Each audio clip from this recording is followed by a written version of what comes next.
کسی زمانے میں ایک سرسبز و شاداب ملک تھا جس کا نام نورآباد تھا۔ اس ملک کا بادشاہ عادل کہلاتا تھا۔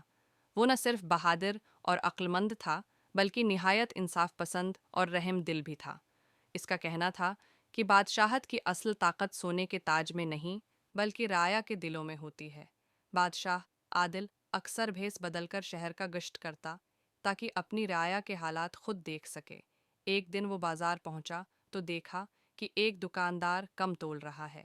بادشاہ نے نرمی سے اسے سمجھایا اور کہا، بیٹا، ناپ تول میں دیانت داری نہ ہو تو رزق سے برکت اٹھ جاتی ہے۔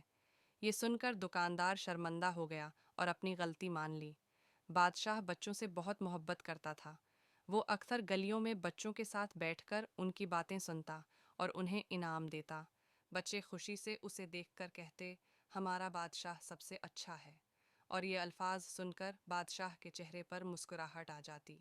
کچھ عرصے بعد ملک میں سخت قحط پڑ گیا۔ بارش نہ ہونے کے باعث کھیت سوکھ گئے اور لوگ فاقوں پر مجبور ہو گئے۔ بادشاہ عادل نے فوراً شاہی خزانہ کھول دیا اور حکم دیا کہ غریبوں میں اناج تقسیم کیا جائے۔ اس نے محل کے آرام و آسائش چھوڑ کر سادہ زندگی اختیار کر لی تاکہ وہ اپنی رعایا کے دکھ کو محسوس کر سکے۔ ایک رات بادشاہ شہر کے ایک غریب محلے میں گیا۔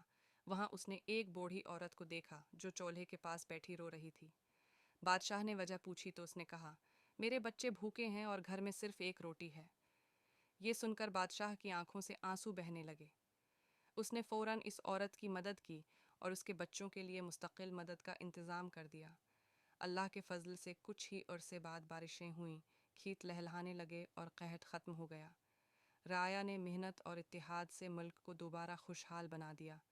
لوگ فخر سے کہتے تھے، ہمارا بادشاہ صرف حکمران نہیں بلکہ ہمارا محافظ اور خیر خواہ ہے۔ یوں بادشاہ عادل اور اس کی رعایا کی یہ کہانی نسل در نسل سنائی جاتی رہی اور ہمیشہ کے لیے مثال بن گئی۔